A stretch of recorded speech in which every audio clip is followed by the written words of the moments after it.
پیارے نبی صلی اللہ علیہ وسلم سے پوچھا گیا کہ اللہ تعالیٰ نے سب سے پہلے کس چیز کو پیدا فرمایا؟ تو اللہ کے نبی صلی اللہ علیہ وسلم نے فرمایا سب سے پہلے اللہ نے اپنے نور سے، میرے ساتھ رہیے گا، جملوں پہ غور کیجئے گا، عقیدہ توحید کو سمجھنے کی کوشش کیجئے گا۔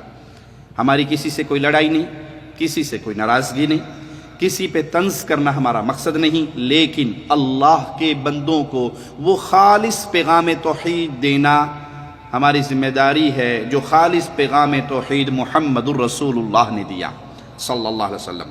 الفاظ پھر آپ کو سنا دوں، اللہ نے اپنے نور سے تمہارے نبی کے نور کو پیدا فرمایا۔ مصنف عبد الرزاق کے اندر یہ روایت موجود ہے، مستند روایت ہے، کوئی ضعیف روایت نہیں ہے۔ حضرت جابر رضی اللہ تعالیٰ عنہ کی روایت ہے کہ نبی کریم صلی اللہ علیہ وسلم سے پوچھا گیا کہ یا رسول اللہ صلی اللہ علیہ وسلم سب سے پہلے اللہ تبارک و تعالیٰ نے کس چیز کو پیدا فرمایا؟ تو رحمت کونین صلی اللہ علیہ وسلم نے ارشاد فرمایا کہ سب سے پہلے اللہ تعالیٰ نے اپنے نور سے تمہارے نبی کے نور کو پیدا کیا۔ مصنف عبد الرزاق کے اندر یہ موجود ہے روایت، آپ وہاں ملاحظہ کر سکتے ہیں، مستند روایت ہے، ایسا نہیں ہے کہ کماد اللہ ضعیف روایت ہو، یہ اچھی مستند روایت ہے۔ یہ تھا کلام مفتی اکمل قادری صاحب کا، مگر افسوس مفتی صاحب پر کہ اپنے من گھڑت خود ساختہ عقیدے کو سہارا دینے کے لیے کھلا ہوا جھوٹ بولا، صاف غلط بیانی کی اور کہا یہ روایت مصنف عبد الرزاق میں موجود ہے، حالانکہ امام عبد الرزاق رحمہ اللہ کی یہ کتاب مارکیٹ میں موجود ہے، دستیاب ہے، عام بندہ مارکیٹ میں جا کر اس کو خرید سکتا ہے، اور اس میں یہ روایت موجود نہیں ہے، بلکہ یہ من گھڑت جھوٹی تراشی ہوئی روایت ہے۔ مستند کیسے ہو سکتی ہے؟ یہ تو صحیح حدیث ہے ہی نہیں، اور جو من گھڑت روایت ہو اس کو رسول اللہ صلی اللہ علیہ وسلم کی حدیث کہنا کتنا بڑا جرم ہے۔ پیارے نبی صلی اللہ علیہ وسلم نے فرمایا جس نے جان بوجھ کے میرے ذمے کوئی بات کہی جو میں نے نہیں کہی، جان بوجھ کے میرے ذمے کوئی بات کہی جو میں نے نہیں کہی، تو وہ اپنا ٹھکانہ جہنم کے اندر بنا لے۔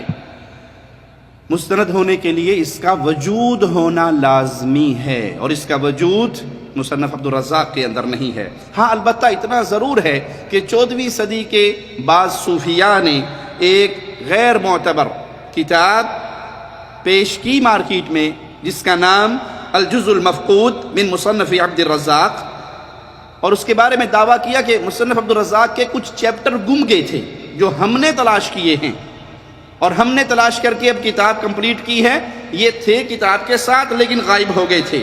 لیکن یہ جھوٹی کہانی ہے، عرب و عجم کے علماء نے اس کا رد کیا۔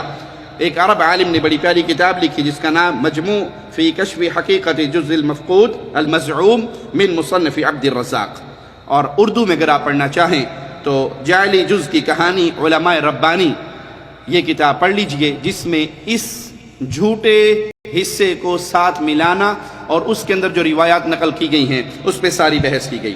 پھر مفتی صاحب نے جس طرح یہ بات پیش کی اپنی جعلی کتاب سے، اس جعلی کتاب کے اندر بھی ان کا یہ جملہ موجود نہیں ہے۔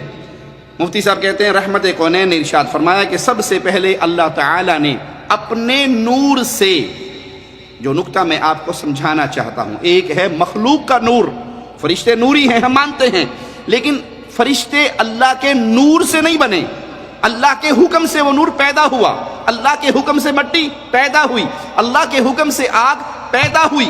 تو آگ والی مخلوق مخلوق ہے اللہ کی، مٹی والے مخلوق ہے اللہ کی، نوری فرشتے مخلوق ہیں اللہ کے، وہ اللہ کے نور میں سے نہیں، اللہ کے حکم سے پیدا ہونے والے نور سے پیدا ہوئے۔ لیکن یہاں مفتی صاحب کا دعویٰ ہے کہ اللہ نے اپنے نور سے تمہارے نبی کے نور کو پیدا کیا۔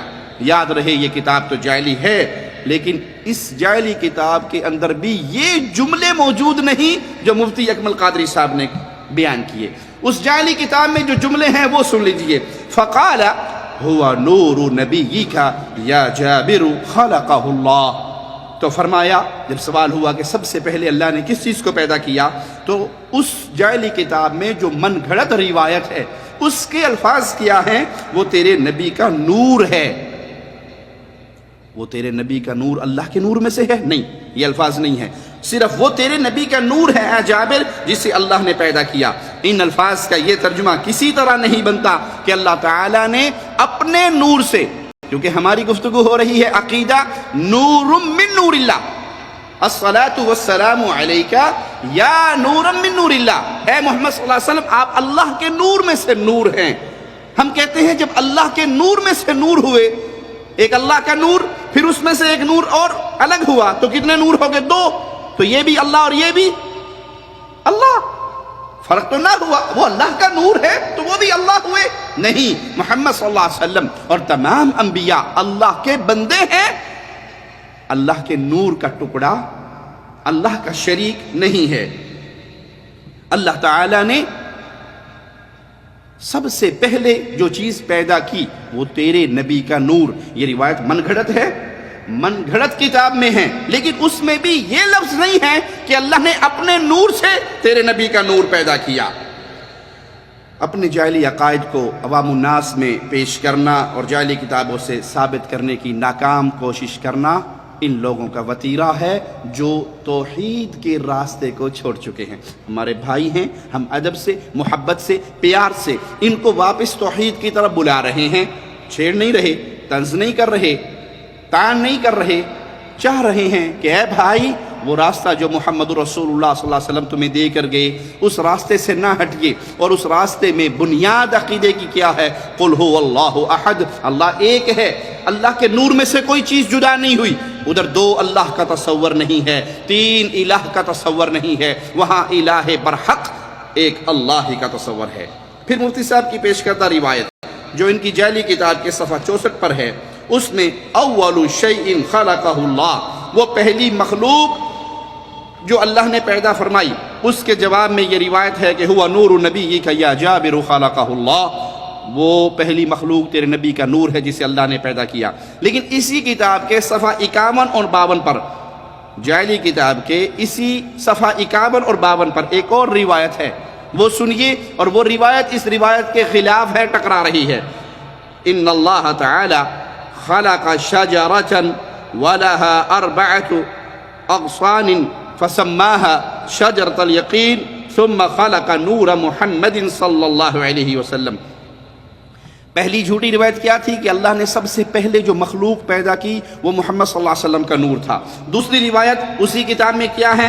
اللہ نے سب سے پہلے ایک درخت پیدا فرمایا جس کی 4 شاخیں تھی، اس کا نام شجرۃ الیقین رکھا، پھر محمد صلی اللہ علیہ وسلم کا نور پیدا ہوا۔ تو اس روایت سے کیا ثابت ہوا کہ نبی کا نور پہلی مخلوق نہیں ہے، دوسری مخلوق ہے، پہلی مخلوق نہیں ہے۔ جو آپ نے یہ روایت بھی اسی جعلی کتاب کے اندر ہے، اصلی کتاب میں موجود نہیں ہے، جو مارکیٹ میں کتاب موجود ہے اس میں نہیں ہے، یہ جو بعد میں کتاب تراشی گئی، گھڑی گئی، اس میں یہ روایت ہے، اور دونوں روایتیں آپس میں ٹکرا رہی ہیں، دونوں موضوع ہونے کے باوجود آپس میں ٹکرا رہی ہے۔ اس جعلی من گھڑت خود ساختہ کتاب کی روایات کا آپس کا تضاد بتا رہا ہے کہ یہ بعد کی تراشی ہوئی روایات ہیں۔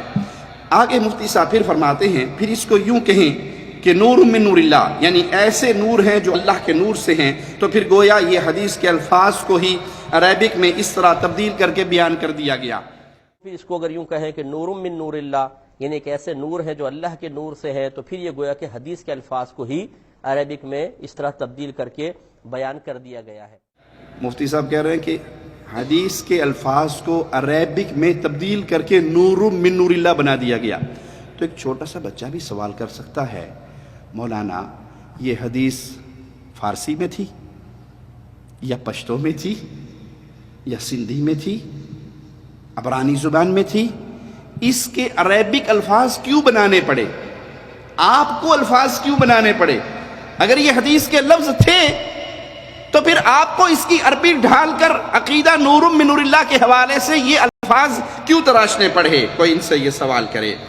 اور مزید مفتی صاحب کہتے ہیں اگر اللہ کے نبی نے خود اپنی نسبت نور کی طرف نہ کی ہوتی تو کسی کی جرت یہ نہ ہوتی کہ وہ یہ کہتا، لیکن جب اللہ کے نبی نے ارشاد فرما دیا تو ہمارا اور اس ارشاد کا تعلق عقائد سے ہے اور عقیدہ حدیث سے ثابت ہوتا ہے، تو اللہ کے نبی صلی اللہ علیہ وسلم نے جب یہ ارشاد فرما دیا تو اس کا معنی ضرور ہوگا۔ پیارے بھائی، ہم پہلے عرض کر چکے کہ ایسا اللہ کے نبی نے کچھ نہیں فرمایا، ایسا کسی صحیح حدیث کے اندر موجود نہیں ہے۔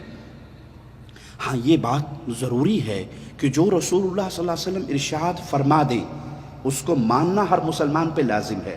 نبی کریم صلی اللہ علیہ وسلم کے علاوہ کسی کی یہ ہستی نہیں ہے، کسی کا یہ مقام نہیں ہے کہ وہ جو فرما دیں وہ فوراً مانا جائے گا سوائے محمد الرسول اللہ صلی اللہ علیہ وسلم کے۔